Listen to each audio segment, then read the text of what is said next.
is happening. Yep.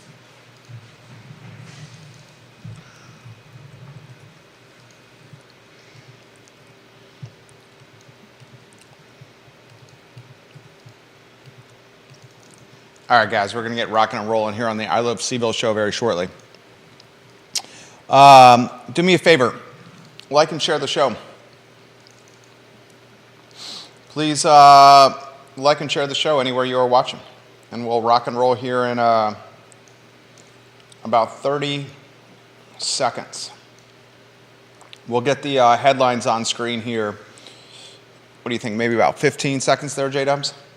Something like that. All right, so in about 15 seconds or so, roughly, you will see the headlines of what we're going to talk about. There was another murder in Charlottesville. Warrior AG, welcome to the program. We love you, Warrior AG, watching on Twitter. Thank you for being part of the family, Warrior AG, Albert Graves III. So there was another murder in Charlottesville City over the weekend. The gun violence is getting out of control. This happened on Saturday night, which was the week that two shootings happened earlier in the week. Carol Thorpe, welcome to the show. So it's getting to be significantly concerning here. Significantly concerning here. Unfortunately, the gentleman who was murdered on Saturday night leaves behind family and children and has undoubtedly had a good impact on the community. Strike "the" on that Minster headline if you could, Judah. That way "died" is not chopped off the headlines. And, you know, Eldridge Skeeter Smith, murdered on Saturday on Grove Street. I remember this man playing basketball for Mitch Minor and the Charlottesville Black Knights when I was literally in college at UVA working for the Daily Progress. Eldridge Skeeter Smith was a beast on the boards for Mitch Minor and the Black Knights. I interviewed Eldridge Skeeter Smith many times while working at the Daily Progress as a sports writer and also as a broadcaster on Fox Sports Radio, ESPN Radio as well. We'll talk about Eldridge Skeeter Smith on the program, and we'll talk another shooting, another murder in Charlottesville City. We'll talk about the huge violent brawl at Charlottesville High School that took place late last week. We'll talk Charlottesville and Albemarle County property taxes spiking. Let's watch very closely to see what will Charlottesville City and Albemarle County do with the tax rate. The assessments they can't control. The assessments are tied to market value. What Albemarle County and Charlottesville City can do is manage the tax rate to offer some relief for us homeowners and property owners. We'll talk about that on the show. We'll talk about the impact of Mark Minster on the program. Mark Minster, his namesake store on the UVA corner, an icon.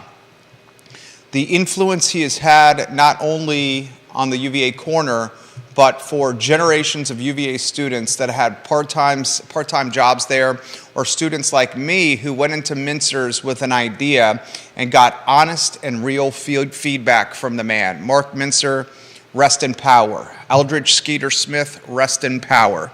UVA travels to Syracuse tonight, 7 o'clock tip, ESPN. The Wahoos are 16-3 overall, 8-2 in ACC play, and tonight they are a 5-point favorite against Jim Boeheim in the Orange. UVA is looking very much like a Final Four team right now. We'll talk about that on the program. Kevin Yancey, welcome to the program. Give the show a like and a share. Judah Wickhauer, how are you feeling over there? You feeling good? Yep. All right, excellent. I can rock and roll when you're ready. Quiet on the set.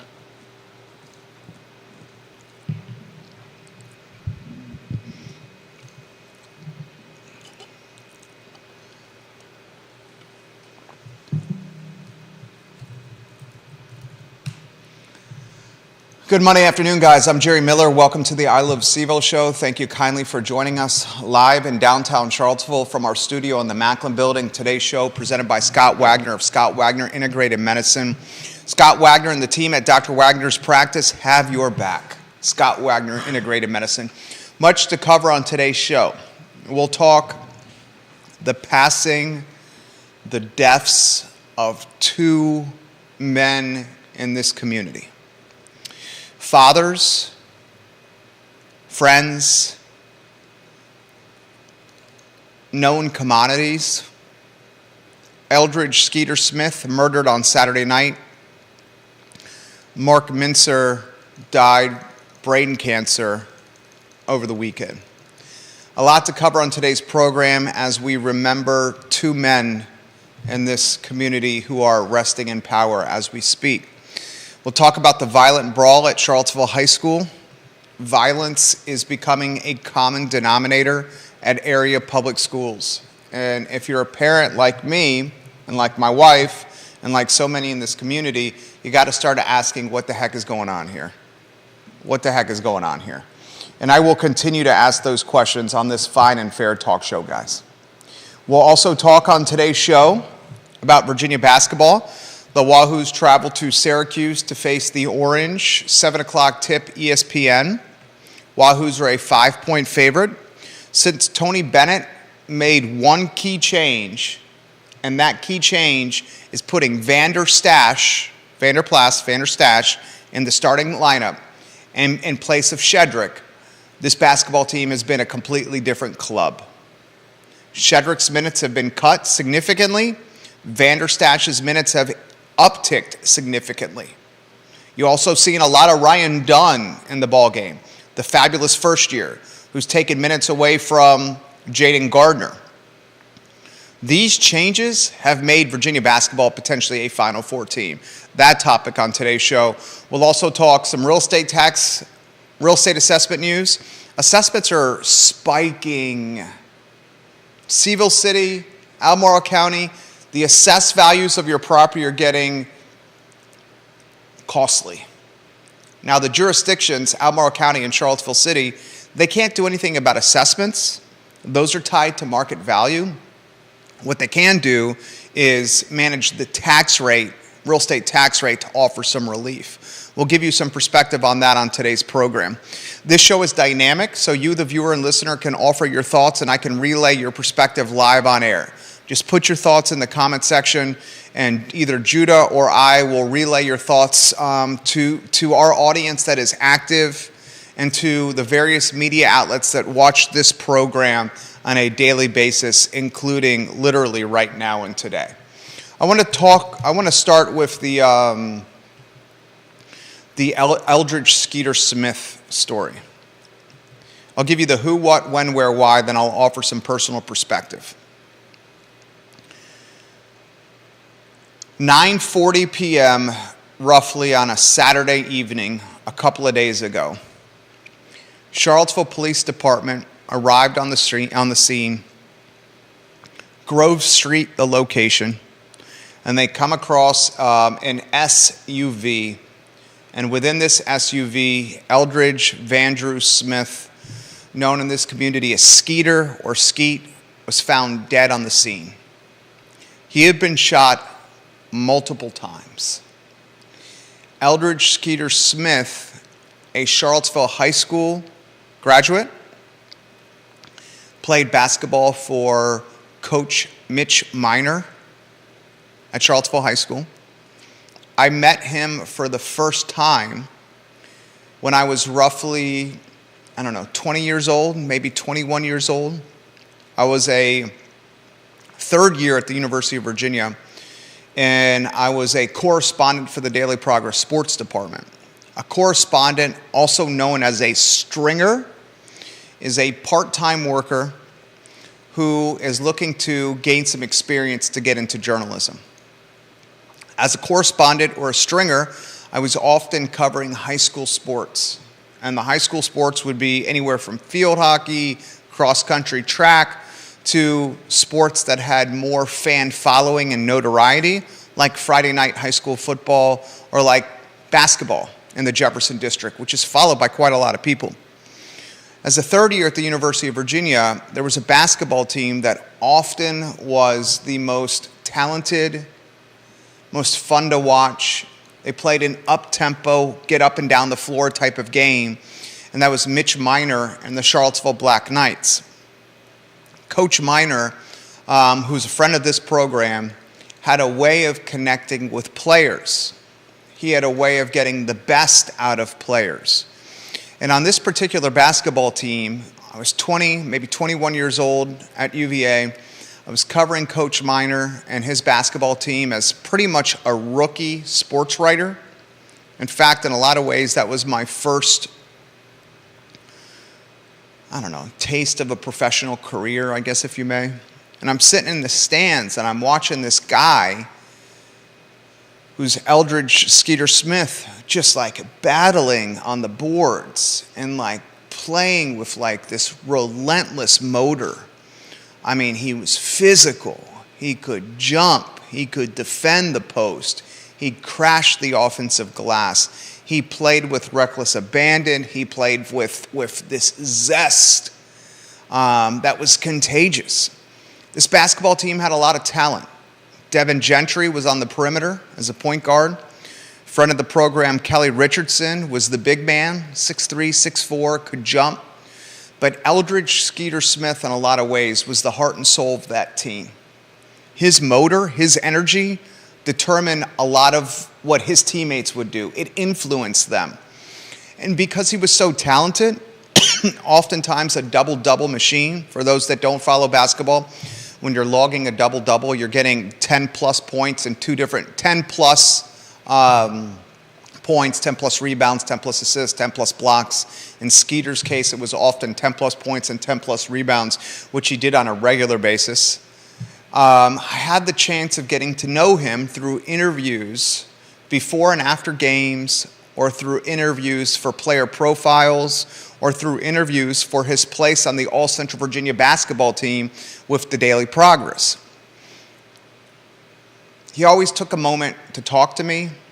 He did it in respectful fashion. You understand the influence he had on his basketball team.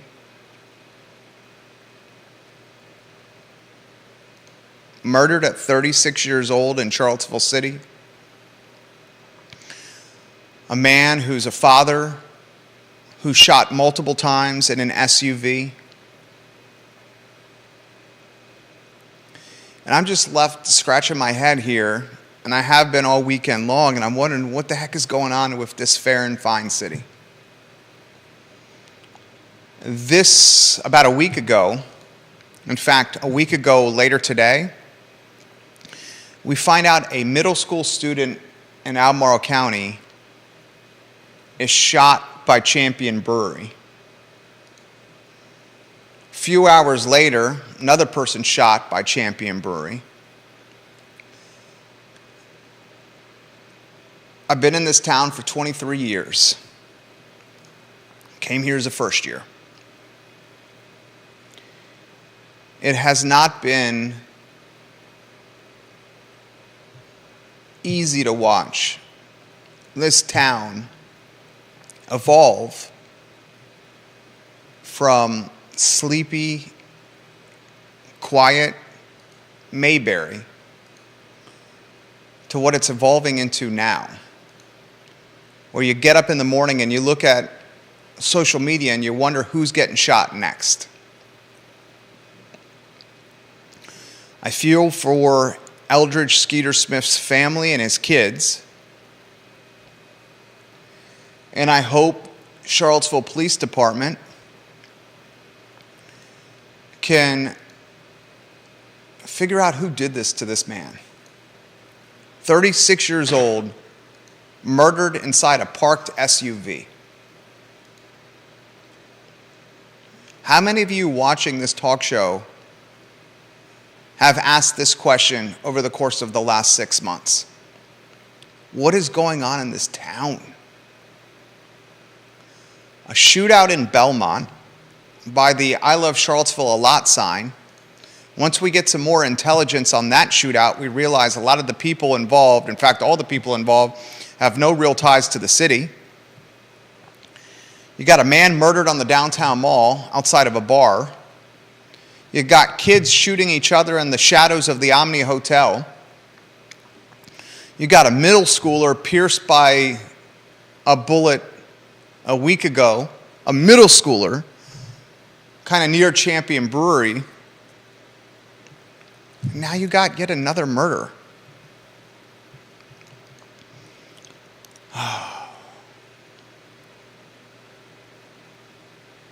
Grove Street is close to the UVA hospital. Grove Street is undoubtedly a gentrifying neighborhood, much like Fifeville in totality is gentrifying.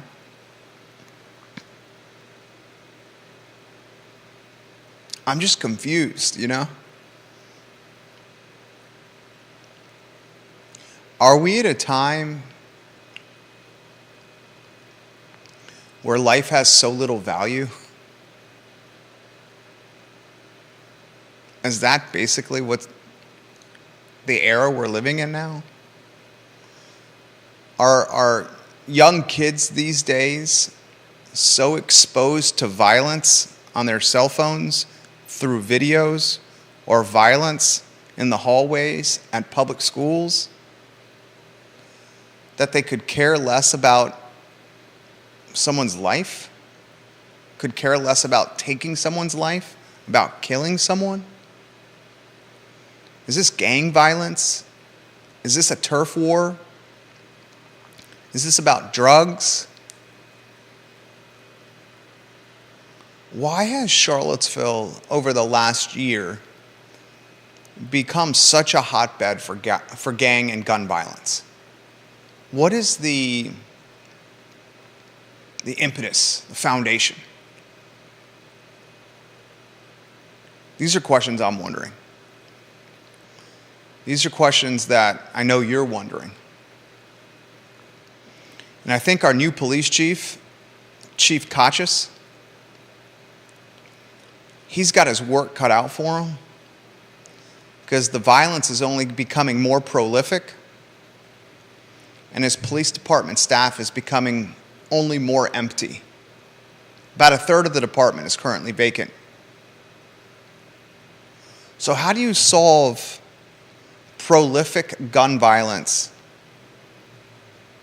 and frightening gang violence when your police department is a third vacant? How do you ensure safety for taxpayers, residents, and citizens when you don't have enough patrol cars on the street? Maybe that's why Kachis is paid the big money, the $200,000 plus money a year. Certainly not a position or a predicament or a conundrum that I would want to solve.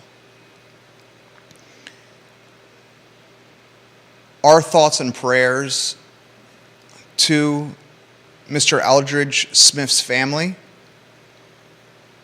in particular his children.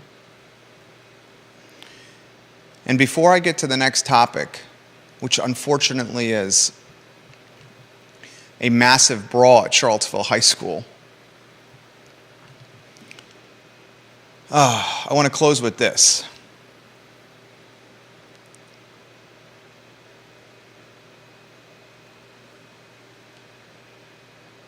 I encourage all the parents listening to this show, all of them, to watch very carefully what your children are absorbing on their cell phones. Because the ability to find content online and on social media that is violent content is influencing your child's outlook on life and your child's outlook on the significance of life. I'm starting to sound like an old fuddy-duddy, right? When I was young, it was about punching and wrestling and fighting If you had a beef with someone, the worst you could expect was a little physical altercation after school, on the playground, on the sports field. Now that punching and wrestling and beefing involves guns. And it involves children that have no regard for the value of a life, or at least it appears to be that way.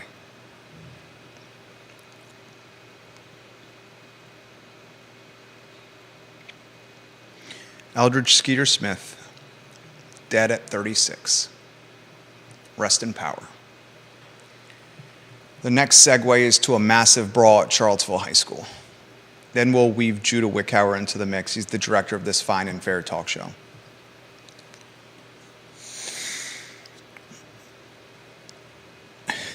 Lately, we've been talking about fighting in schools, brawls at schools, stampedes at schools, chaos at schools, and assaults at schools, sexual assaults at schools, drugs at schools, vaping at schools, disregard for respect for teachers at schools, and they've been persistent and consistent with Albemarle High School.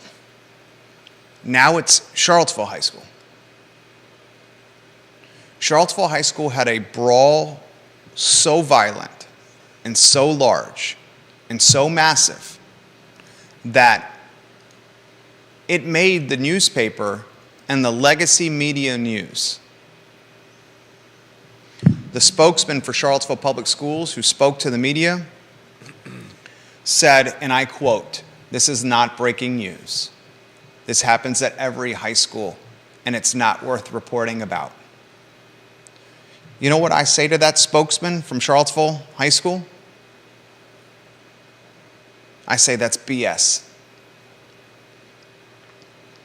It's one thing for two kids or a few kids to get in a fight. It's another thing altogether when a dozen plus kids are attacking each other at the entrance to a high school, standing on desks, and teachers are expected to break up the brawl and the fight. It puts teachers in a terrible position. It puts administrators in positions where they have to give quotes to the media marginalizing the violence in schools, saying it's no big deal. It's a terrible look for the school spokesman from Charlottesville High School. And it put the principal of Charlottesville High School in a position where the day of the brawl, we're talking later on Thursday, this past Thursday, he sent an email to the parents of the kids at CHS, and he essentially begged the parents for help. He said, "We need you, moms and dads, to actively get involved with your children and to be a voice of common sense and reason when it comes to violence in our hallways." The two largest high schools in the area, Albemarle High School and Charlottesville High School, appear to be chaos at best, a violent, wild, wild west more realistically. How do you feel about these, parents? What does this do to enrollment at public schools? What does this do to keeping teachers in the classroom earning a paycheck? Does it dissuade the teachers from finding a different source of income and a different place of work? Does it push teachers to private schools or career changes? If enrollments drop at public schools, how does that impact funding from the Commonwealth? Well, it drops. This is a snowball effect that's happening at our public schools, and it's a concerning one. You got tardiness with buses, you got teachers quitting, you got violence, drugs, assaults of the sexual and physical variety. You got test scores plummeting. You got superintendents pushing wokeism as opposed to common sense and reality. You got private schools reaping the benefits. And you got parents wondering what the HE double hockey sticks is going on.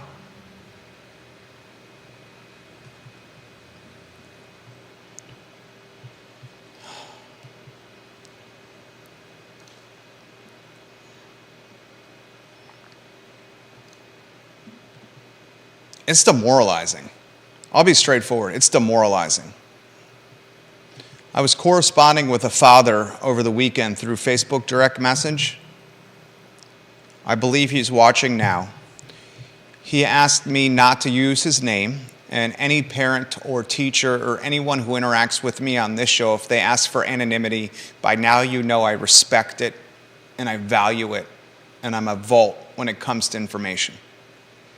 And he said to me, he goes, I'm extremely nervous about putting my kids into schools that are public. It's rattled his cage so much that he even sent me a direct message about considering a move. A move strictly to put his boys in a different school system. And he's not the only one thinking that way. So many friends of this program are put in this predicament. And the predicament is, do I put my child's safety ahead of what's best for the household financially? And 90% of the time, maybe even greater than that, moms and dads will put their child's safety over what's best with the household financially. And that could mean a physical move of a house to a different school district. That could mean private school tuition, which is costly. That could mean homeschooling, boarding schools, whatever it may be. I've said so many times on this show that a school's three main objectives, the top three priorities for a school, from my standpoint, are as follows. Priority number one, get the kid to school on time. Priority number two, keep the kid safe at school while he's on school grounds. Priority number three, get the kid home on time and safe on time.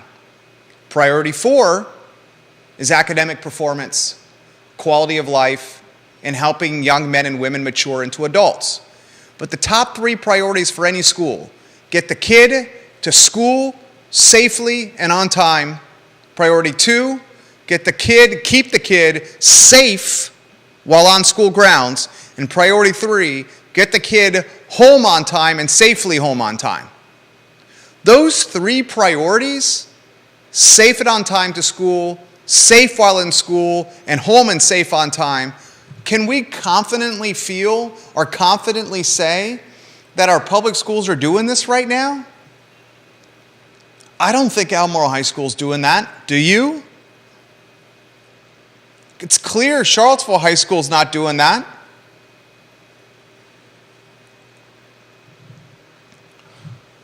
Oof. And I feel for the teachers, man. I feel for the teachers. I feel for the school bus drivers. I feel for the middle management, which is the school administrators. Because from the top down, they're not getting the support they need. I've said it once, I'll say it again. I do not think the superintendent of Albemarle County Public Schools has a grasp on his school division in 2023. I think the superintendent of Albemarle County Public Schools is much more politician than he is operator. He's much more focused on perception and politics than he is operating a school division and supporting his teachers. And until he proves me, and I'm speaking to Dr. Haas, that he's more focused on teachers and supporting them and doing what's right for the students as opposed to wokeism and politics and looking good for a select few. School board, I'm talking to you. I think Dr. Haas deserves to be on talk shows like this, held accountable. Because from my standpoint, Haas's priority list is not get kids to school on time and safely. It's not keep kids safe in school and get kids home on time and safely. It's none of that. Haas's priorities seem to be rooted in wokeism, rebrandings, curriculum,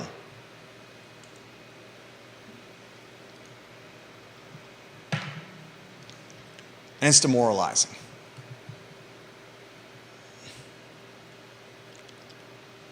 We'll get to comments here in a matter of moments before we get to some of other topics.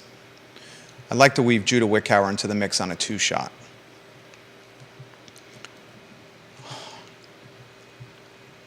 You know, it's funny, and funny is an absolutely wrong word. Strike funny. It's sad, or Judah, it hits even more at home when you know the person that was murdered. No doubt. And I'm not going to say on this talk show that Eldridge Skeeter Smith and I were best buddies, or we're tight, or we're going to the downtown mall together. It was none of that. But he was one of the first people, one of the first athletes that I struck a relationship with as a reporter at the newspaper. That relationship started because of his athletic accomplishment on the hardwood, but then it developed because we built a connection through these interviews. Yeah. And I wake up on a Sunday morning and I see in the headline that it's Eldridge Smith, 36, dead. And the first thing that strikes me is like, is this Skeeter? Yeah. And then I do some reconnaissance on Sunday morning and I find out it's him. I learned for the first time that it's Skeeter from Kelly Richardson's Facebook page, friend of the program, and then William Isabel's Facebook page, friend of the program. And it made me so sad. And it made me sad because this dude has kids.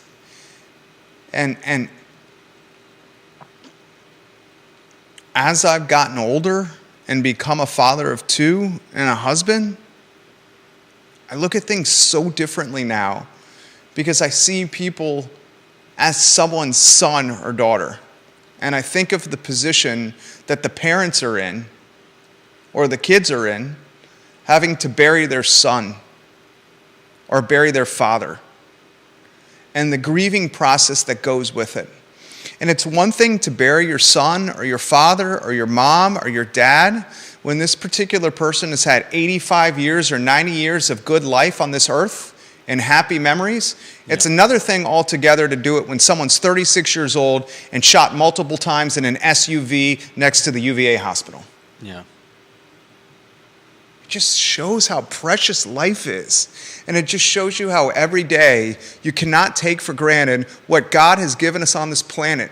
And He's given us the ability to live in the best country in the world, and what I think is the best city in the world, and a town that has got so many things going for it. But we have been so punch drunk with Charlottesville and a world-class city that we have not identified what is undoubtedly a monumental problem right before our eyes, and that's gun violence and gang violence. And I don't know, and I'm going to stop talking here, I don't know if it's the influence of what cell phones and smartphones and social media, where you literally can see any kind of violence you want, whether you want to see it or not. I don't know if it's the influence of the violence in schools. I don't know if it's the influence of the violence at home. But it seems like the generation is changing. And it seems like the respect for how precious life is has evaporated. And I'm starting to get to the point where I wake up, especially after a weekend, and one of the first things in my mind is, where was the shooting last night?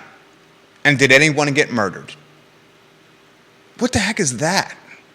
Yeah. Show is yours. Judah Wickhauer, director of this fine and fair talk show. Well, I agree. I think it is a shame that we're seeing so much of this in Charlottesville. It's a shame to see it anywhere, but it would be interesting to find out how or if all of these shootings are, how they're connected. Is this all the same group? Is it just that we're seeing more of it because we're more connected? I mean, this kind of thing has been happening for as long as there have been people. I've got a similar story about someone that I used to live next to in California, and we found out years later. I mean, this guy was my next door neighbor for probably 5 or 6 years when I was a kid. Had a twin sister, and found out years later that he was killed in a subway. Some guy came in to rob the place. Like, how much was that guy's life even worth? How much did the robber expect to make at a subway? It's sad, and it's senseless, and it's terrible. I hope that Conscious is. What a steep climb and a dubious task and a challenge Conscious has in front of him. I think it would almost be easier for him if it was all gang related. I mean, why? Because then you could just label it as gang activity, no, and compartmentalize it. No, because if it's all just random, there's really no way to stop that. You can't arrest enough people to stop random violence. Because it's random. It doesn't happen because of it doesn't happen because one gang is pushing against another and you can guess where it's going to happen next. Or you can guess, that the drugs are involved. If it's just random, how do you try to stop the next shooting? You can't. But if it's all one group or two groups, if it's gangs, then at least you have some hope of, I don't know. Most of what I know about this stuff is lifted from TV and movies. But, with any hope, maybe you can get someone inside a group and get a better understanding of what's going on and how to stop it. Like I said, if it's just random, how do you stop random? You can't. Oh. Kevin Higgins, King of Greenwood, leaves a comment. He says, "This is pretty simple, guys. The community or a portion thereof has trashed our police, has demanded to defund the operations, yet they expect the city just to operate in some fairyland as is. Life does not work that way, and now the city is paying for it. The city better put money and resources on this issue now, or we are the next Richmond, Virginia." What do you make of that take? There is certainly a very active portion of Charlottesville that is demanding that the police be defunded. The reality so far is the police department, the Charlottesville Police Department, has not been defunded yet. They've not had money from their budget taken away. I don't know how many police stations have been defunded. And I don't know if I'm fully on board with the contention that that Charlottesville is in the state or the Violent murder capital of the Commonwealth? No, I don't. No, I don't think that that we're in the state that we're in, or that we can lay all this at the blame of whoever you want to lay the blame at, whichever organizations are currently wanting to defund the police.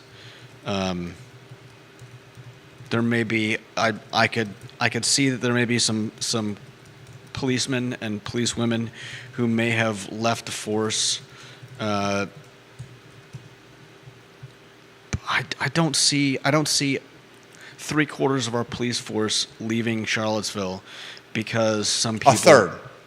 1/3 empty. 1/3. I don't see a third of our policemen and women leaving the force because a small but vocal group is shouting for defund. I'll throw this here. Anonymous, we'll get to your comments. John Blair, we'll get to your comments. Lisa Costello, we'll get to your comments. I see them coming in. Brittany Gray, we will get to your comments. I'm going to ask the viewers and listeners one question, and then I'm going to respond to your statement. Which career path, if you're a mom and dad right now, and you have children, and your children are showing interest in becoming a public school teacher locally or a police officer locally, if you're a mom and dad, which of those two career paths would concern you the most for your child? Local police officer or local teacher? They have a lot of commonalities. I would say police officer. I don't think they have that many commonalities. Commonalities I see: underpaid, underappreciated, underpaid, underappreciated. Quality of life is deteriorating. Long hours, difficult schedule. Both have to deal with violence. Granted, the police officer is at a completely different level. Can't afford to live in your community. Teachers and police officers, neither can afford to live here. The commonalities are there. Yeah, but people are quitting quickly. But the things you mentioned are common across a lot more jobs than just cops and teachers. That's fair. And to your point, and it's a point that I think you would make, because I know you well, the police officer is putting his or her life on the line. And as at least to this point, we are not saying that the teacher is putting his or her life on the line, although a 6-year-old shot a 26-year-old Newport News first grade or kindergarten teacher a couple of weeks ago. And if she hadn't have blocked the bullet literally with her hand, she may have died. Differently, yeah. She may have died. And that's a completely different story. Yeah. With much more momentum and legs if that teacher had died.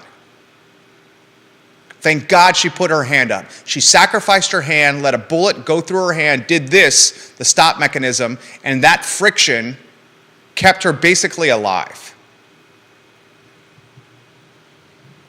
How confident are you, mom and dads, of putting your kids in public schools right now?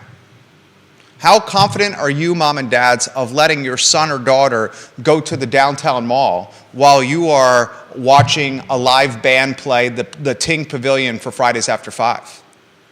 Mom and dads, would you drop your son or daughter off on the downtown mall on Friday at 6:30 p.m. and say, I'll come back at 11 p.m. to pick you up? Would you do that still? Or would you think twice about it? My wife wouldn't do that. I know for a fact she would not do it.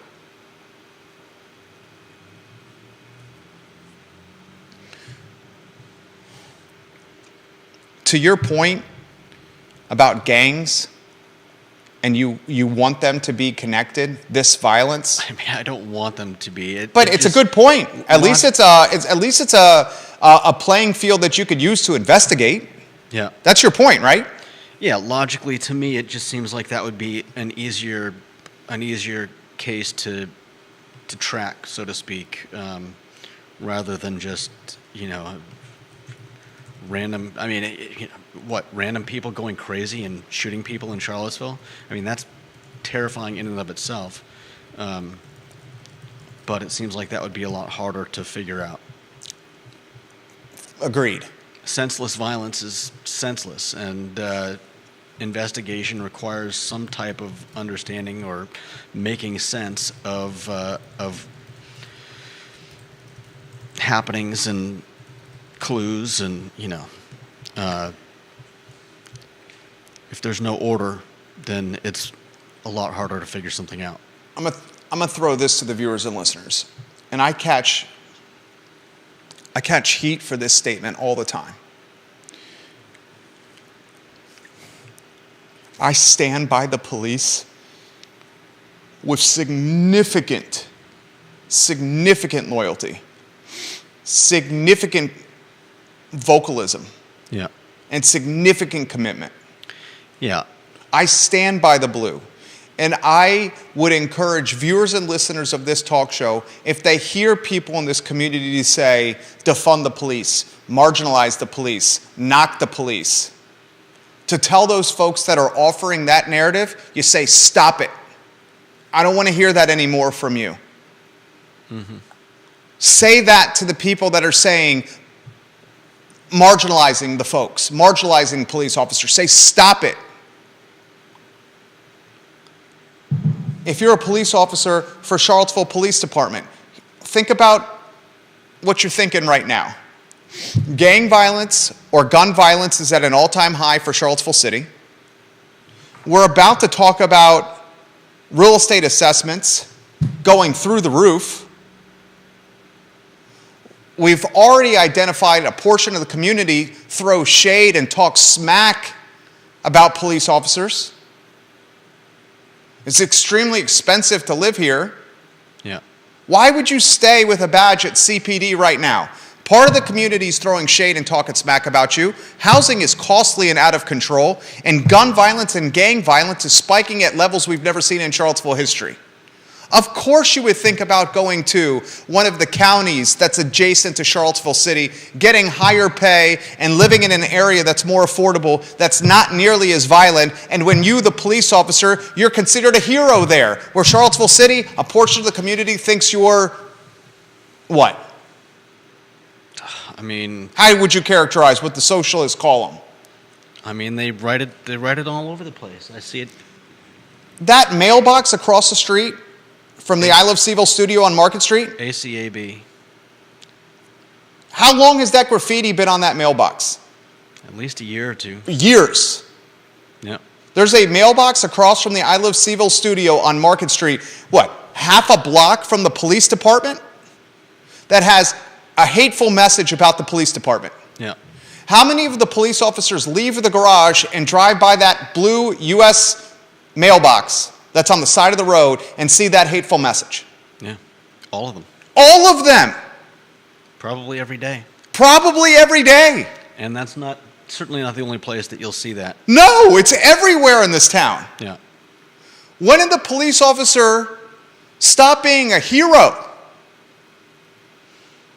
Part of that, to be fair, is understandable, especially with what we've seen in the news recently. But Memphis, I understand that. But that doesn't mean that every cop is exactly is a carbon copy of those men. Why don't we revert back? Maybe this is what we need to stop the gun and gang violence. First, it starts at home with mom and dad. Know your children. Know your children. What are your children watching on their screens? Interact with your children. Hold them accountable. Punish your children. Punishing does not mean beat. It means time out, taking things away, removing from their lives things they enjoy doing, because that's called holding them accountable. Moms and dads, you're not your kids' friends. You're their parents. It starts at home. Maybe the next level of start, though, is how we look at police officers. We have to stop marginalizing them and start championing them and pedestaling them. Because these are the folks that are going to solve the gun crime and the gun violence and the gang crime and the gang violence. It's not going to be the keyboard warriors on Twitter. Right. It's not going to be you guys. You can't go on behind a fake profile picture and a fake name on a message board and throw shade at the police and then also say at the very same time, I feel unsafe in this community. That's called hypocrisy. Yeah. That's hypocrisy. You want to feel safe in your community? Champion the police, pedestal the police, support the police. And get to know them. Get to know the police. So that you're better able to hold them accountable when they do horrible things. But that is not the majority of cops or any other profession in the United States, and I think we all know that. Well said.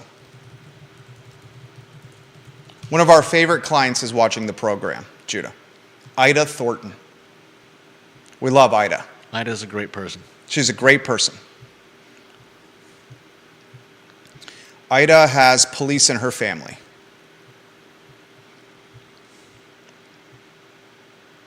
She says, Amen, Jerry and Judah. Very well said. Life is sad these days. Our children and grandchildren are so scared and have nothing good to look forward to. We need to change the narrative. We all need to stand up and fight for the safety of our students, our children, our homes, our community. Violence is the norm. Ask any student, that's the first thing in their minds. They are afraid. Let's start at home, educate and encourage our kids to move forward and think positive. There are so many good things in this world. Let's turn the tables. She also adds in a second comment, Ida, you've made the show better today.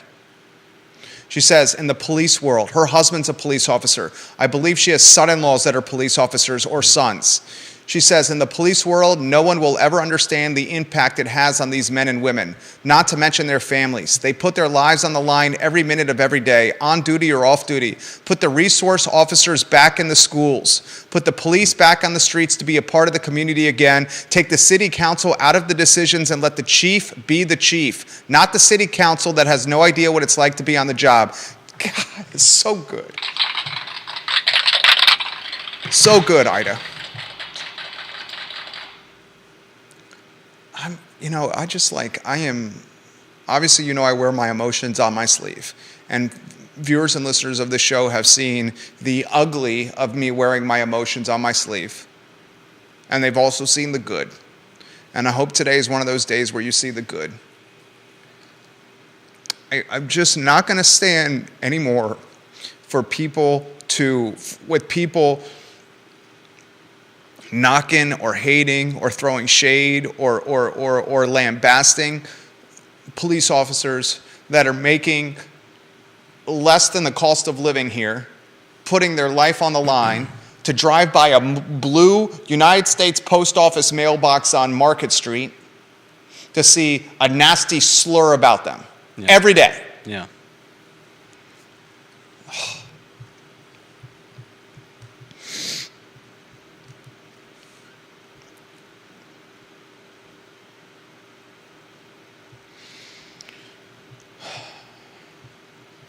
Brittany Gray is watching the program. When Brittany Gray comments, I listen.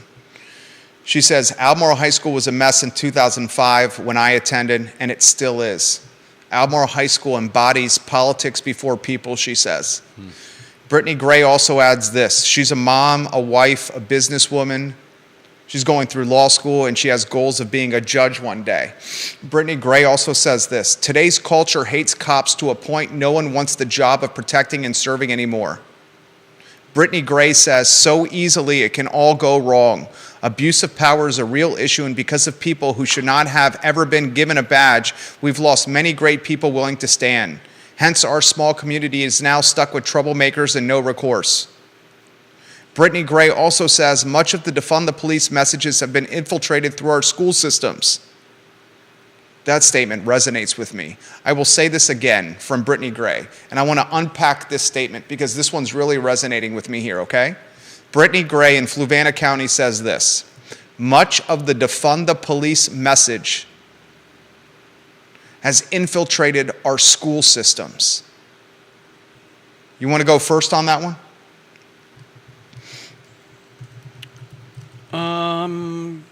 Yeah, I mean, it's a shame. I think, I don't know how much actual effect it has, but it's certainly...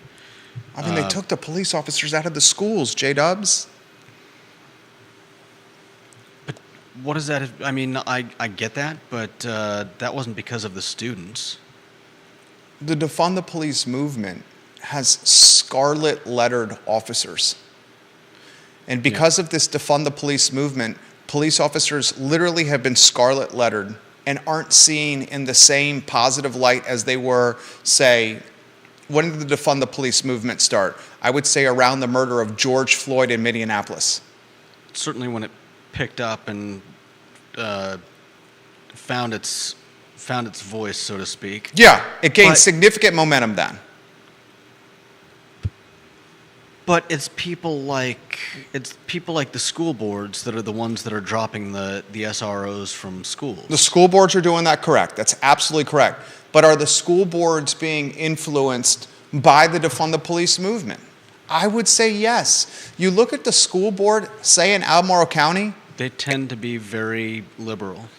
7 extremely as far left as you can get, embodying wokeism,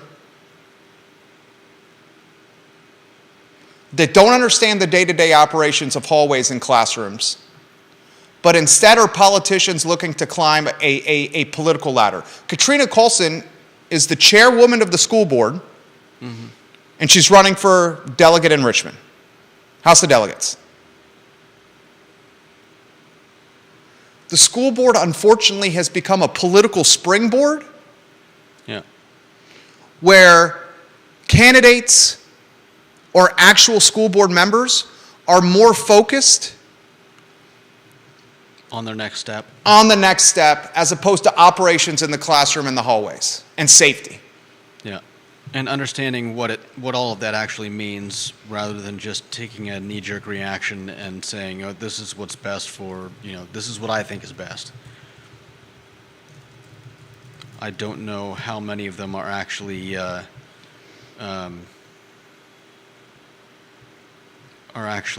what's the word I'm looking for?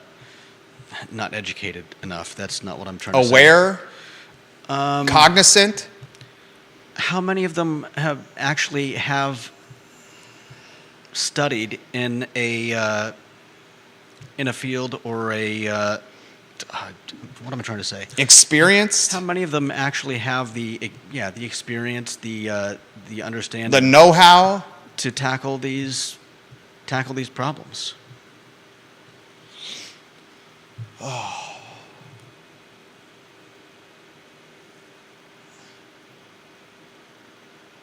So that we don't end up with situations where you're dropping all the SROs from the schools and then 2 years later saying, "Oops, We made a mistake. yeah, let's bring them back." And you know what the most concerning thing I have, my most concerned thought about the SROs returning back to Albemarle High School? What's that? Is this Dr. Haas and the school board saying, "Oh, we made a mistake"? Genuinely, "Oh, did we make a mistake?" Or is this Dr. Haas and the Albemarle County School Board saying, "Let's try to save face as quickly as possible. Yeah, that's Let's try to change the narrative and say this violence is because of the SROs aren't here and not because we made the decision to take the SROs out." And when Dr. Haas, about a month ago, said it's up to the principals at the schools whether or not they want to get the SROs back, yeah, I found serious issue with that. yeah, Because that's a politician insulating himself from decision making. yeah. Just like when the SOL scores were piss poor, especially for black and brown students at Albemarle County Public Schools, what was Haas's plan? Let's get a third-party consultant to tell us what to do. That's a politician protecting himself from decision making. Yeah. That's not cool. That's not...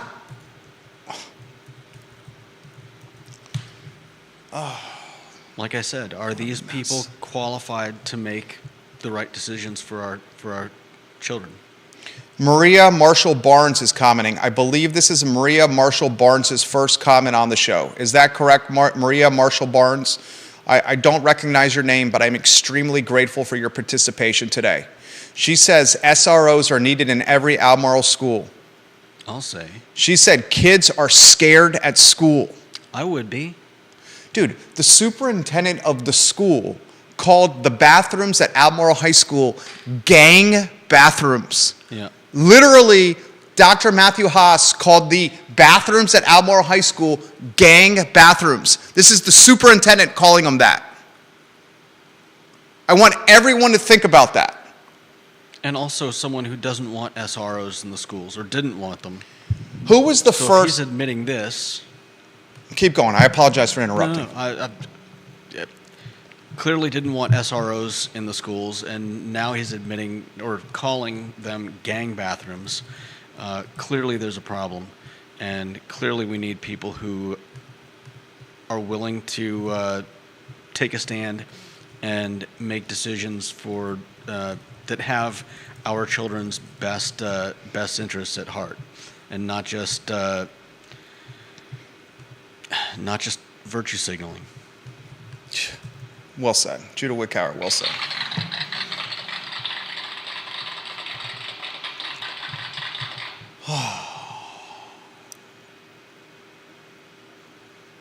Yeah. And are you seeing now that Albemarle County Public Schools are finally admitting that an assault took place in the JV locker room? That Albemarle County Public Schools are now admitting that students were charged? Yeah. Albemarle County Public Schools are now admitting that something happened after a JV football practice in a locker room?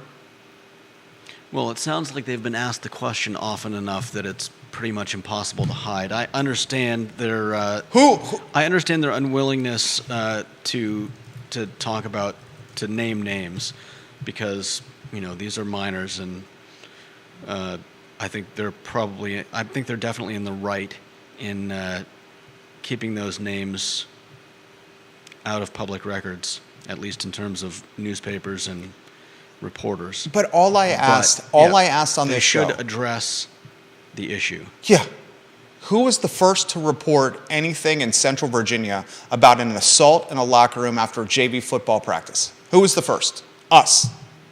You and me. We heard from parents on the team. Yeah. Parents on the team tried to talk to TV. They ignored them. Parents on the TV talked to print. They ignored them. We carried that flag. And for much of last year, the same people that are screaming, defund the police, the same people that are utilizing virtue signaling tactics, and the same people that are saying, take the SROs out of schools, those folks went after me and you about talking about that assault at Albemarle in the locker room with the JV football team. We got lambasted, we got ridiculed, we got hammered on social media. The only thing I asked throughout the entire process was not to name names. Yeah. Well, there was a lot of conflicting information about what was going on, and I know that a lot of people thought that it was a lot of You know what they were doing? They were trying to dissect the two words sexual assault. Possibly. That's what it was. Dissect the word sexual assault, the words sexual assault. That's what it was. And now we know arrests and charges were done. Well, all I needed to know was we had word from John Blair. Yeah, somebody who had seen the video. I saw the video. I saw the video. I don't know that I knew that. Yeah. I haven't seen it, but hearing that John Blair had seen the video, and I don't remember his exact words, but I'm pretty sure they rhymed with sickening, or that's what the general tenor of his thoughts on the matter were. That's, I think, as reputable a source as I need to know that that something wasn't right with all of that. John Blair watching the program as we speak. He has positive commentary on Mark Mincer, who has passed away. He says, Mark Mincer was a prince of a gentleman. Rest in power. John Blair says. I'm putting Mark's photo up. Mark's photo is on screen. Look at the screen. Mark Mincer, his namesake store on the UVA corner. Mincer's. Mark Mincer passes away over the weekend. Brain cancer. Mark Mincer, a neighbor, lives in my neighborhood. I got a Mark Mincer story for you. Oh, man. Sometimes doing this stuff is so heavy. It weighs so heavy on me, man. Just so heavy to talk about this sometimes. It's just like physically and emotionally draining. I mean, but like, I feel like I wouldn't be doing this community like justice and utilizing my skill set if I just went on here 5 days a week in front of this audience and did rainbows and sunshines. If I just did rainbows and sunshines 5 days a week on this talk show, I would feel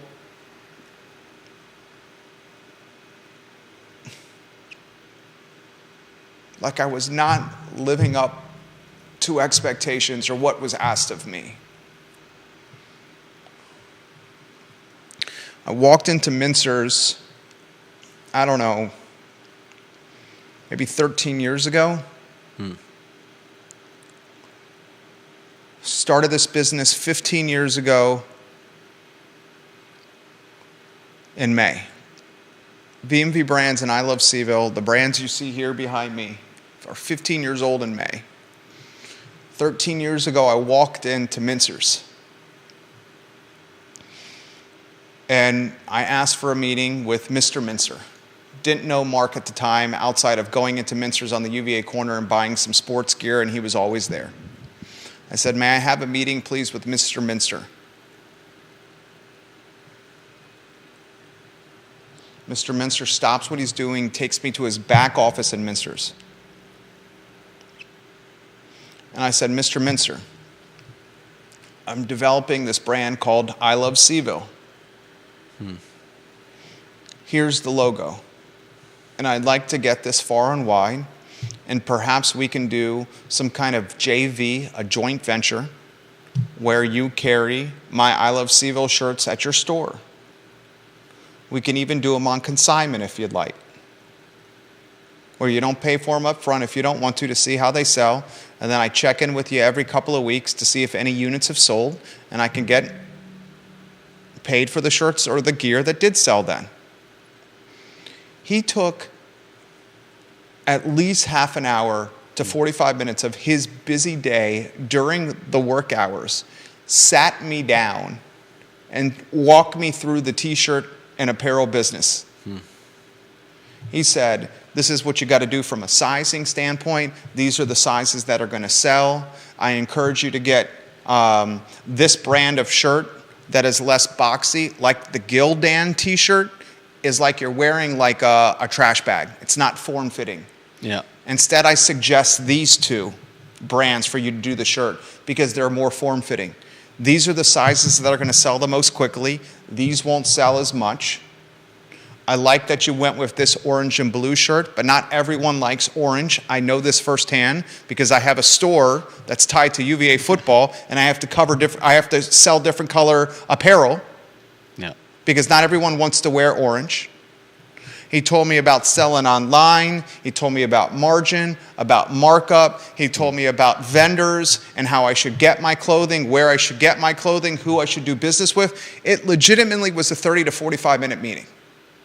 In the middle of his day, completely pro bono, empowering someone in a lot of ways who could be a potential competitor. I never was. Yeah.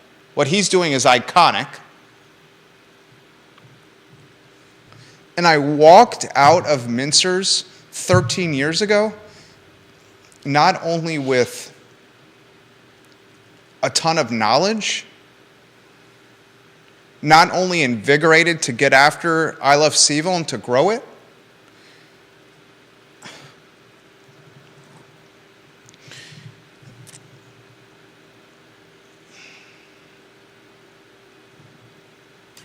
but I walked out of Mincer's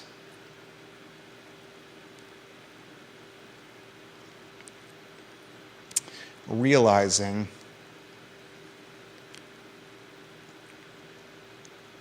what community stewardship and being a stakeholder or a leader in the community is all about.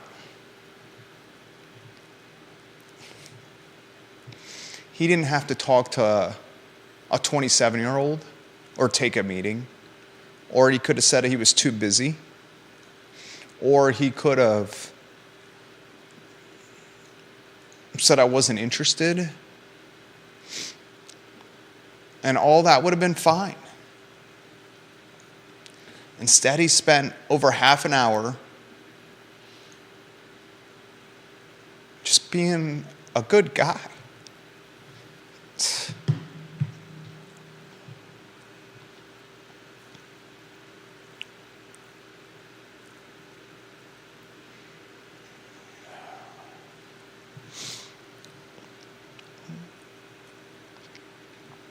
Man, I won't forget that.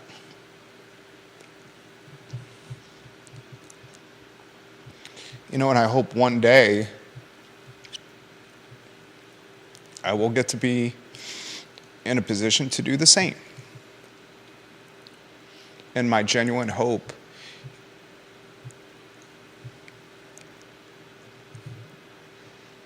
is I will remember that 30 to 45 minute encounter with Mr. Mintzer, with Mark. And I hope it inspires me to do the same.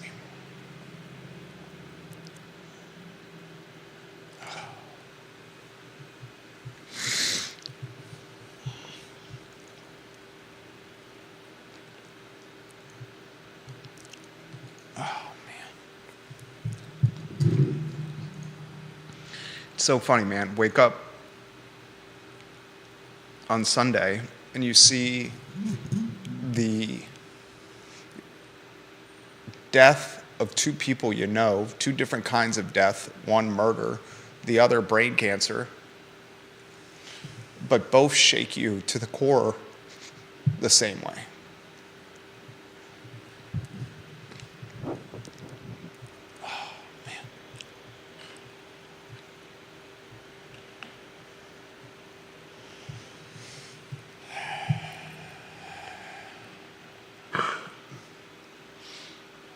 And here we're left in a position in Charlottesville and Albemarle County where our teachers can't afford to live here, our nurses can't afford to live here, our firefighters can't afford to live here, our police officers can't afford to live here.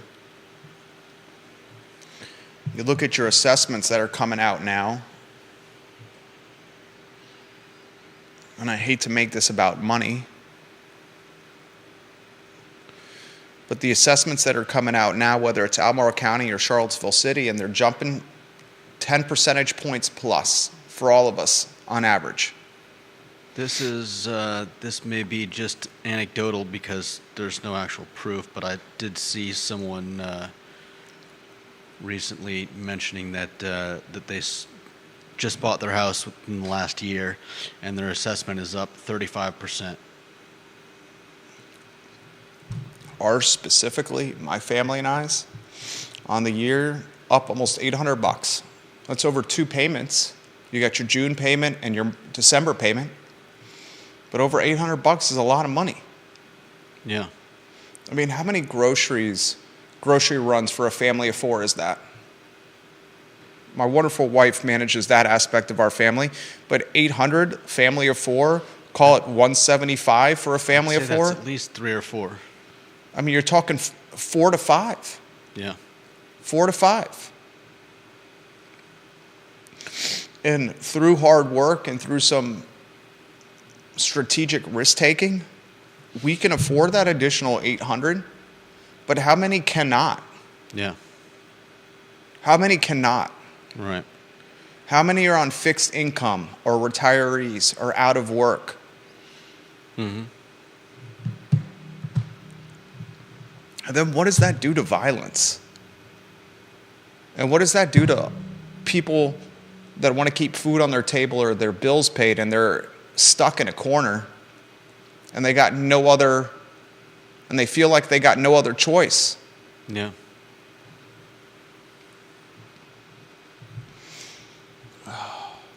Now we got to watch what the city does and what Albemarle County does. In fact, you got to watch what any jurisdiction does. The assessments on the House, elected officials, they can't control that. The assessments are tied to market value. Right. In Central Virginia, the Charlottesville area is a popular place to live. People want to live here. People are sprinting and moving here. And because people are sprinting and moving here, whether they can work remotely through an internet service provider or they just want a completely change of pace and a better quality of life, it's a popular place to live. And because it's popular and there's buyers out there, the values are going up. What the elected officials can control is the real estate tax rate. Yeah. Will we see Charlottesville City, Albemarle County, heck, Fluvanna County elected officials choose to drop the real estate tax rate because they understand the financial predicament and plight of tens of thousands of people in the area? Yeah. Or will we see elected officials maintain the real estate tax rate or even raise the real estate tax rate because all they know is spend, spend, spend, and spend some more? Remains to be seen. Anonymous is watching on Twitter. Anonymous sends us this message, Judah. I saw that you and Judah are talking about assessments. I have just downloaded the new city data set this morning and running the numbers. It seems like the mean increase is in line with the market. CFRP's repeat sales index using the Federal Housing Financial Authority methodology shows a 12.1% increase in residential sales prices from 2021 to 2022. CFRP also does a hedonic index, which came out at 9%. We'll see what FHFA's numbers and Zillow's numbers show for the full year 2022. They lag. Anonymous says, the big question to me is how the city is absorbing and spending such a large increase in revenues. If I look at taxable properties, assessed value since 2021 is up 21%. If we factor in the increase in tax rate by 1 cent, we are up to 22.5%. And yet public school enrollment is down and police staffing is way down. Schools and police are usually two of the largest call centers for any municipality. It kind of makes you go, Yeah. That's a great point. That's a great point. What are the local jurisdictions doing with the money? Yeah. Charlottesville City, a third of its department is not there. It's vacant. That means they're spending less money on payroll. Charlottesville City schools, enrollment, student population is dropping. That would mean the schools need less money from the jurisdiction to run. Unless they're hiring more administrators. What is Charlottesville doing with the additional money? What is Albemarle County doing with the additional money? Yeah.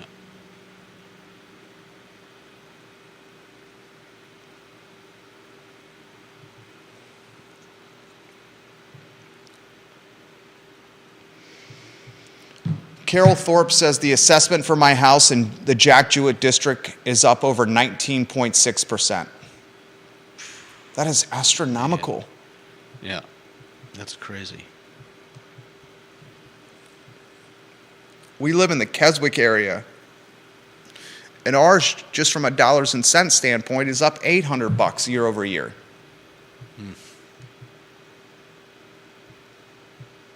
Todd Rath is watching on one of the 15 Facebook pages this airs on. He's the king of cider, the owner of Blue Toad Hard Cider in Nelson County. He said Nelson County rolled back the tax rate. And I applaud Nelson County for doing that. Jesse Rutherford, the Board of Supervisors in Nelson County, they do a darn good job with being fiscally conservative. Definitely. And it's so crazy. You say to someone in the community, or some people in the community, that you're fiscally conservative, and you get lambasted. You get lambasted. Yeah. What happened to being fiscally conservative? I think Is it just the C word that is just a profanity in this town? that's definitely part of it, but I think in terms of actual spending and people's thoughts and understanding of that, I think a big problem is that I think we've been sold on the idea that we can just spend. That if our government is like our parent, then we take our cues from them, and learned behavior is if you look at how the government treats these situations, just spend until you reach your cap, and then you raise the cap. There's no sense of of responsibility. Or Janice Boyce Trevelyan, JPT. Not only are students scared, Jerry and Judah, teachers are as well. I believe Teachers are becoming targets. Vanessa Parkhill, Jerry and Judah, Dr. Haas has all the right credentials. Clearly having a PhD in the field isn't doing the trick. She says he was the principal at Albemarle High School when our daughter was there. Vanessa Parkhill is the queen of Earlysville. Thank you for that comment. Logan Wells Claylo, hello. Erin King, the queen of Scottsville, and one of Western Albemarle's finest graduates watching the program. Oh, man. Brittany Gray, who very well could be a judge in the near future. She's certainly going to be a kick-ass attorney. She says, I spent this weekend learning school choice and what it can do to better the public schools as well as those of us who don't want our kids to go to public schools. Nice. School choice would give every student $6,000 back per year, and it would only remove 1/3 of the budget per child from the schools. I'd love to talk with you more about this sometime. We are very close in Virginia to getting this achieved. She also says Dr. Haas was my principal as well at Albemarle High School. Is she saying it should be more taken from the schools? No, she's saying that school choice should be a reality. Oh, I get that, but I guess Here's the predicament. I want everyone to understand the predicament of school choice. The school voucher program. The school voucher program puts a dollar amount on a child's education. Right. And it says to the parent, you can have a percentage of the total cost to make a decision of where your kid's going to go to school and how that money is allocated. Someone correct, Brittany, help me, jog my memory here, Brittany. Vanessa Parkhill, jog my memory. Carol Thorpe, Tracy Lee Shiflett, Philip Dow, jog my memory here. The money in the voucher program is only the money earmarked from the Commonwealth, not any money marked or allocated from federal or a local jurisdiction. So Okay. if in Albemarle County Schools, So basically, it would just be shifting that money to wherever the parents wanted to put it potentially, with their child. Albemarle County Public Schools, I'll put it in perspective, spends on average $18,000 plus per year per pupil. Yeah. That $18,000 plus per year per pupil is a mix of local dollars, Yeah. Commonwealth Federal dollars, and federal dollars. Yeah. The Commonwealth dollars are the ones that would be school choice or a part of the voucher program. This is a very hot topic. Mm-hmm. A lot of people are saying if the voucher program becomes a reality, that it's essentially defunding public schools and marginalizing what public schools are trying to do.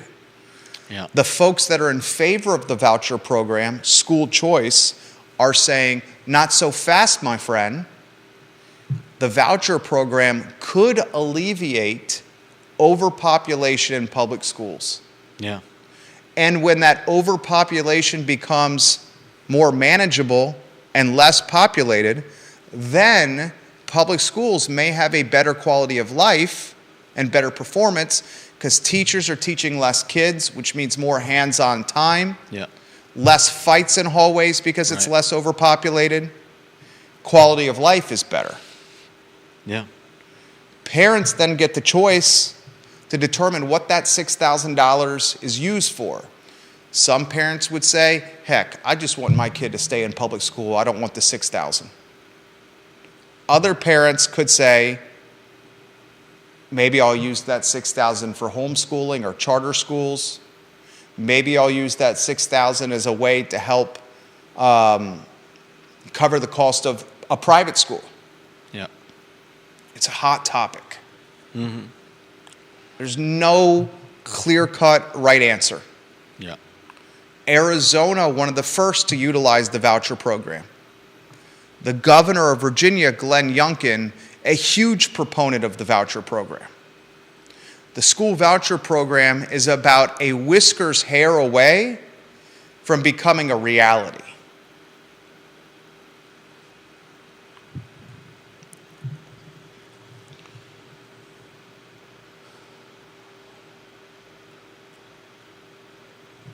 Warrior AG on Twitter says this: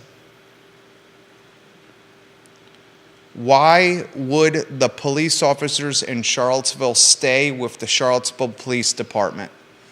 Who wants to be a cop considering how much bad publicity is thrown at them in this town?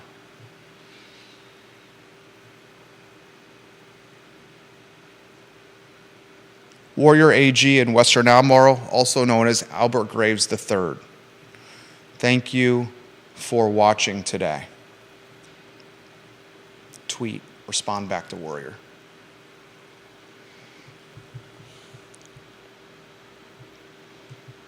Oh, man.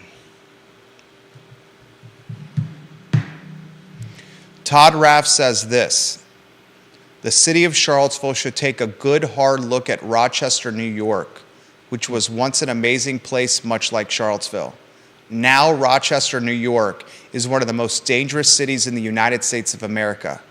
See where they went wrong.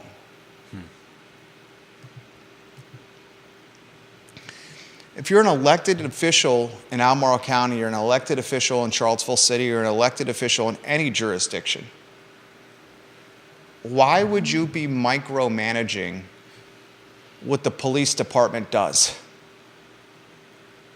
If you're an elected official in Albemarle County, or an elected official in Charlottesville City, or anywhere in Central Virginia, or anywhere in any jurisdiction in the United States of America, what gives you the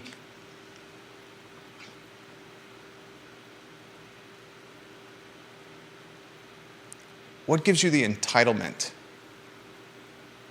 to tell a beat cop or a lieutenant or a sergeant what he or she is doing wrong on a day-to-day basis? I understand if a beat cop or a lieutenant or a sergeant commits a crime or worse. What happened with George Floyd was murder. What happened in Memphis, now a sixth police officer has been included and held accountable in Memphis. Mm-hmm. What happened there was murder. Yeah. Those officers should undoubtedly be held accountable to the fullest extent of the law for abusing and exploiting their power. Yeah. But that's not the norm. Right. That's not the norm. That's an exception. And if a beat cop or a lieutenant or a sergeant or a police chief are going about their career and staying within the law, the elected official has no right to meddle. Because the elected official is meddling behind a dais in a suit and tie behind a microphone. And not with a bulletproof vest on, a club on their right hip, a gun on their left hip, some handcuffs on their belt, and some pepper spray on the other side of it.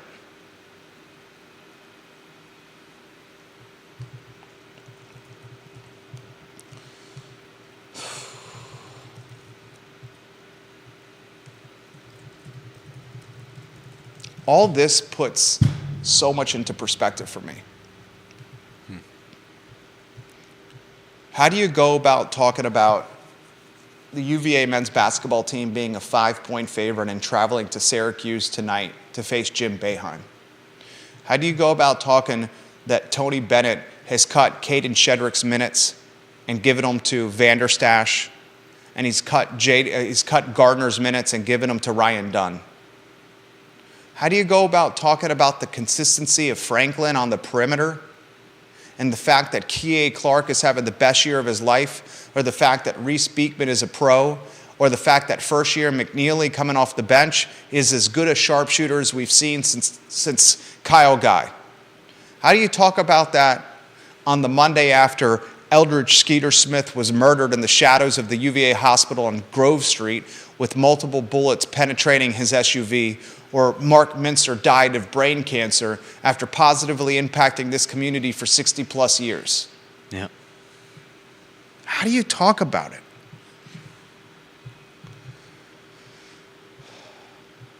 Brittany Gray says, I think I'm gonna dub you the Queen of Fluvanna, Brittany Gray.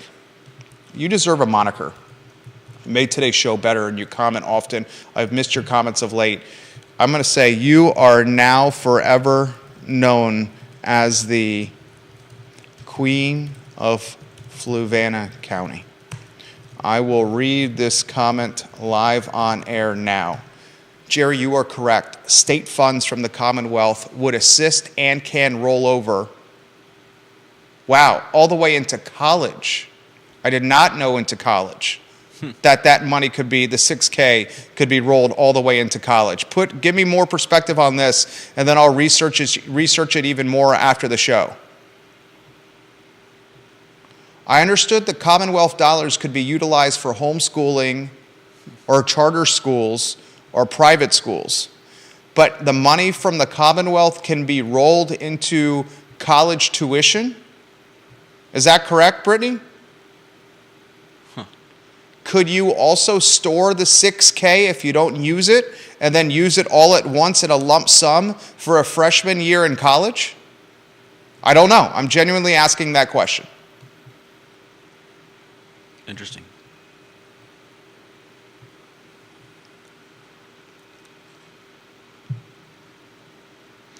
Carol Thorpe says, as the former leader of the Jefferson Area Tea Party, welcome to my world, Jerry. T was an acronym for taxed enough already. I banged the drum of fiscal conservatism for years and could get no one to listen. Yeah, not in Charlottesville. Why is that, though? Why is that? Help me understand.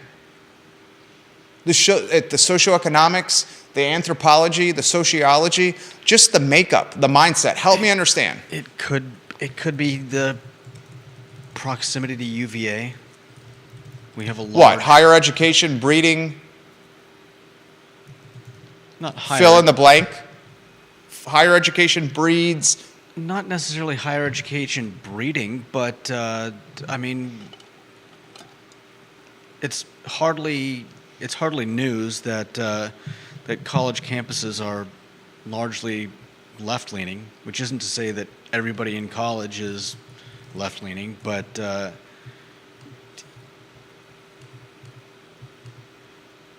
you see it and hear about it, and the fact that this is, by and large, a college town, I think reflects that. And it certainly is shown in the voting. What'd you make of Bellamy Brown announcing that he was going to run as a Democrat for House of Delegates? He had an announcement party at Cardinal Hall over the weekend. The announcement was covered by the Daily Progress. He ran as an independent for city council in 2019 and came in 4th place. He did not win a spot on the dais. Now running for House of Delegates in 2023 as a Democrat. We talked about this last week, remember? I asked you this question: how will Bellamy Brown run for House of Delegates? Will he transition from an independent to a Democrat for strategic purposes? Remember, I asked you that. We were uncertain. Yeah. Running as a Democrat. You have a crowded Democratic primary. Bellamy Brown, Dave Brown, former mayor Dave Brown. Yeah. Bellamy Brown, community stakeholder, Katrina Coulson, Deshaun Cooper. Not sure what Dave Norris is going to run as. Will Dave Norris run as an independent to avoid the Democratic primary? Dave Norris, will you do that? Will you run as an independent to avoid the Democratic primary? Or is the winner of the Democratic primary your new delegate? Sounds like it. So what if you were a betting man? Would you bet Norris runs as an independent or as a Democrat? I don't know if I know Dave Norris well enough, but I could see him running as a Democrat and just saying, look, I've got the clout to beat the rest of these people, and I'm going to run as the Democrat that I've always run as. We'll see. I don't know. If I was offering him advice, we know he listens to the talk show. He commented on Thursday's show. I have beers from time to time with the redheaded LeBron James. Dave Norris. Do you have the photo on screen where we were standing next to each other that you can put on screen, or is that going to be a difficult find for you there? Let's see. There's. I think I can find it. There's got to be a folder with the pictures on the wall. I would almost say Dave Norris, run as an independent. Avoid the Democratic primary and see if you can get a victory come November. Because if you enter this race as a Dem, and the scuttlebutt has Ned Galloway running for delegate for the same seat. If Galloway runs for the same seat in the House of Delegates, then you got Dave Norris, Dave Brown, Bellamy Brown, Katrina Coulson, Deshaun Cooper, and Ned Galloway. That would be 6 people. Why would you not, and I'm just talking in general, why would someone not run as an independent and avoid the Democratic primary and see if they can win come November?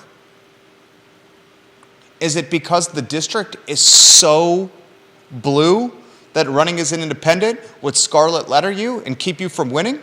Is that what it is? Is that what we saw with Bellamy at the city council race in 2019?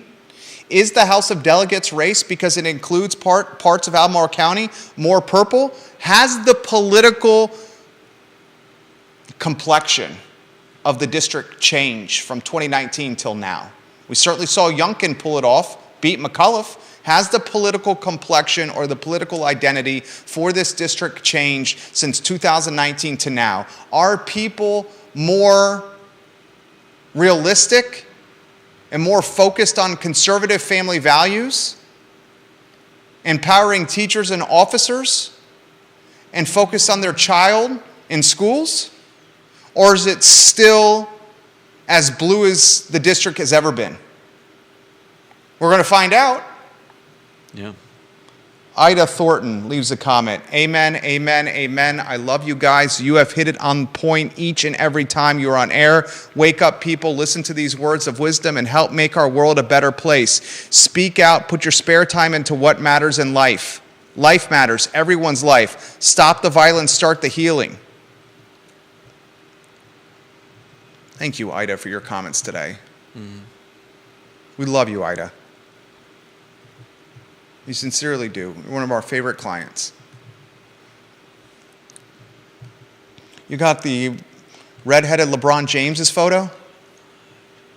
Just about.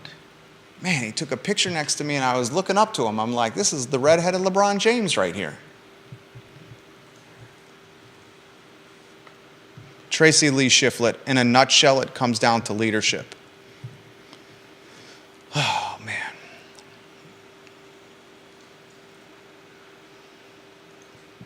All right. We started this show at 12:30. It's now 2:09 p.m. That means we have gone an hour and 40 minutes on this show without taking a break or stopping for commercial, to use the restroom, to answer text messages. An hour and 40 minutes straight of talking. People often ask, why is your voice constantly hoarse? I just talk for an hour and 40 minutes straight, and this is not like a normal conversation. This is a level of utilizing your voice that is much more harsh than a conversation with a person. Can you get the red-headed LeBron James on screen? Almost got him. Thank you. We can close with that. And Carol Thorpe says, running as a Republican would scarlet letter the candidate. You would think at least one candidate might want to distinguish themselves by separating from the pack, but the party money and the D after the name on the ballot is a powerful drug. Carol is a political junkie. She would know. all right, here we go. Red-headed LeBron James is on screen. Someone tell Dave Norris we're giving him some props right here. Dave, are you watching? We love you, Dave. Are you watching? Look at the red-headed LeBron James. Wow, my hair was tall that day. I had to wear my hair tall to stand next to the red-headed LeBron James. I think we have another one that's my hair is not so tall and the disparity is even larger. Let's see if I can find the other one.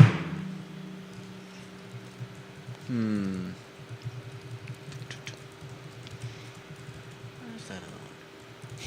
Why is my hair so tall in that picture? All right, I'm gonna go to you while I look for that. You found it? No, not yet. Let's see. 19. Oh, Dave Norris, Okay. that's all right. I know I'm putting you on the spot here. Here we go. I think I've got it. You found it? Yeah. Lisa Costello says, of There it course, is. school officials will minimize, at least publicly, the brawl at Charlottesville High School. I think that's what's happening. When the spokesman for Charlottesville schools is quoted in the Daily Progress, minimizing a massive brawl at the entrance of a school where students are standing on desks and teachers literally have to physically grab and bear hug students and yank and pull them from fights. When school spokespeople minimize that kind of action and activity, you got a major problem on your hands. A major problem on your hands. All right, here it is. Look at the screen. The red-headed LeBron James. Dave Norris himself. This is a race where we know a lot of. That's the one. Good Lord, my hair's not nearly as tall right there.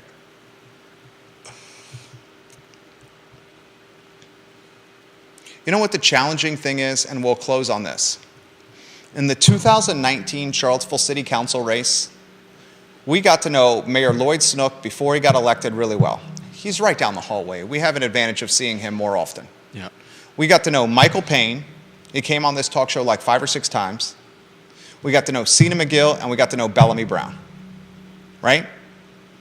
Those 4 people, while very politically different, had one thing in common. They genuinely got into this for the betterment of Charlottesville. Through this talk show, we get to know these people. In fact, the show where this photo was taken of you and Dave Norris happened to have a lot of those people. Dave Norris, Steve Harvey, Cena McGill, Bellamy Brown, and Lloyd Snook were all in the Studio the same day. Studio On election day. For that show.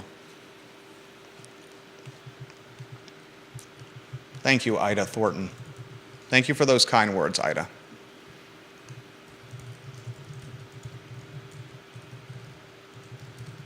I guess this is my point. We've had an opportunity to get to know these people. In this Virginia House of Delegates race, you got Bellamy Brown, which we know and respect extremely well. Yeah. You got Dave Norris, which we know and respect. We got Katrina Coulson. I don't really know Katrina. I know Ned Galloway. He's rumored or linked to be in this race. Mm-hmm. You got Dave Brown, former mayor. I don't know Deshaun Cooper. Nor do I. But 3 of the potential 6 candidates in the Democratic primary, if Ned Galloway gets in the mix, you and I know fairly darn well. Yeah.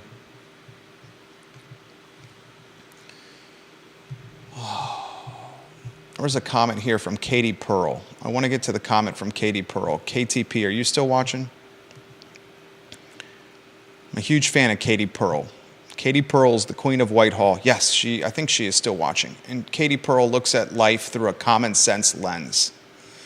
She says school boards are driven by the extreme woke minority. Imagine being a conservative or moderate parent that wants to send your child to a public school in Albemarle County. It's very unsettling. I'm sure. I can relate. Thank you, KTP, for this comment. I feel like I got like a 3-ton elephant on my shoulders today. Oof. Anything you want to close with? You don't have to close with anything if you don't want to.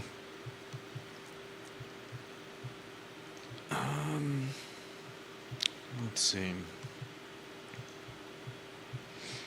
It's totally fine if you don't want to.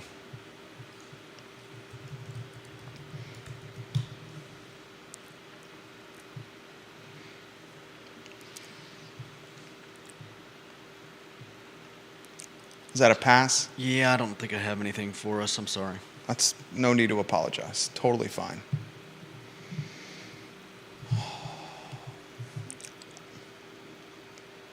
I'll close with this.